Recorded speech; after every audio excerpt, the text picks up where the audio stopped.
Hello everyone, Assalamu alaikum. Welcome back to my channel.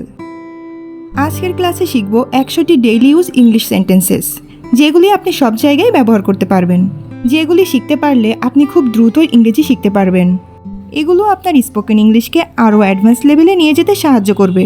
তো চলুন দেরি না করে আজকের ক্লাসটি শুরু করা যাক। আমি তোমার তাপমাত্রা পরীক্ষা করব। পরীক্ষা করা ইংরেজি চেক। এটা ফিউচার টেন্স, এই কারণে এখানে উইলকে ব্যবহার করব।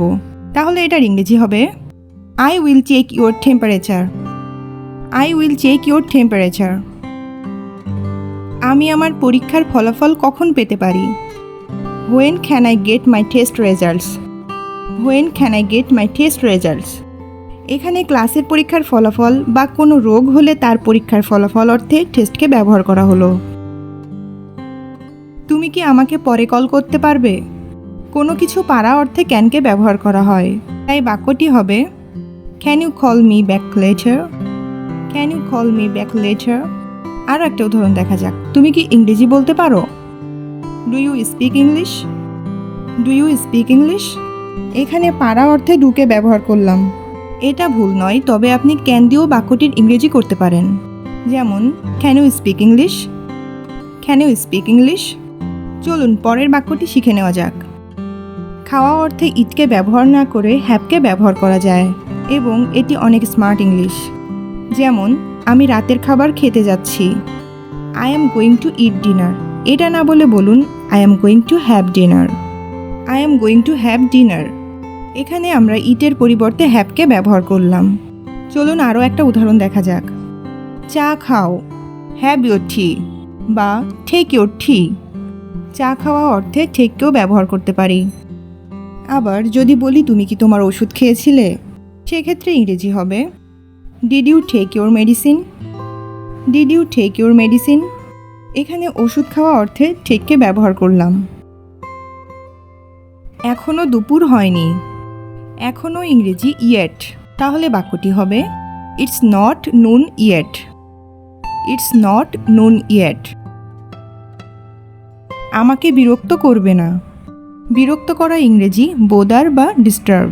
তাহলে বাক্যটি হবে ডোন্ট বোদার মি অথবা ডোন্ট ডিস্টার্ব মি। কেন সে তাড়াতাড়ি বাড়ি এলো? এখানে তাড়াতাড়ি বলতে বোঝানো হয়েছে সময়ের আগে, অর্থাৎ কেন সে সময়ের আগে বাড়ি এলো এমনটা। তাই আমরা তাড়াতাড়ি অর্থে এখানে আর্লিকে ব্যবহার করব। তাহলে বাক্যটি হবে why did she come home early. Why did she come home early. আবার যদি বলি রোগটি দ্রুত ছড়িয়ে পড়ে বা রোগটি তাড়াতাড়ি ছড়িয়ে পড়ে, এখানে তাড়াতাড়ি বা দ্রুত ইংরেজি সেক্ষেত্রে কুইক হবে। The disease spreads quickly. The disease spreads quickly. এখানে দ্রুত অর্থে কুইককে ব্যবহার করা হলো। আমি কি তোমার পাশে বসতে পারি? পাশে ইংরেজি নেক্সট টু বা বিসাইড। সেক্ষেত্রে বাক্যটি হবে may I sit next to you বা বলতে পারেন can I sit beside you. দরিদ্রদের উপর হাসবে না। Don't laugh at the poor. Don't laugh at the poor. তিনি কি ইতিমধ্যে এসেছেন? Has he arrived already. Has he arrived already. আমি তোমাকে স্পষ্ট শুনতে পারছি না। I can't hear you clearly. I can't hear you clearly. জায়গাটা কি নিরাপদ? Is the place safe? Is the place safe?